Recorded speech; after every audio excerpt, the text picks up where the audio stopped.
السلام علیکم ګرانو کتونکو. نن ورځ به د خوبونو په تعبیر کې دا مهمه موضوع وڅېړو.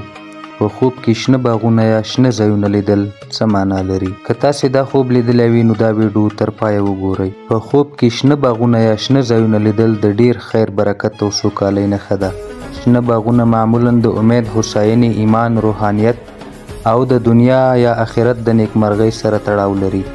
که یو څوک شین باغ یا شنه ځمکه په خوب کې وویني نو دا ښایي چې د هغه زړه د سکون، د ژوند پرمختګ یا د یوې هیلې د پوره کېدو اشاره ده. که باغ پاک، ښایسته او منظم وي نو دا د نیکو عملونو او پرهیزګارۍ علامه ده. که باغ ته داخل شي نو دا ښایي چې د جنت د نیکمرغۍ یوه نښه ده. که باغ وچ و یا شنه ځایان وران شوي وو نو دا ممکن د امیدونو له منځه تلل یا د یوې موقعې له لاسه ورکولو معنا ولري. پای. نو ګرانو کتونکو، شنه باغونه د خوبونو په دنیا کې ډیره ژوره معنا لري.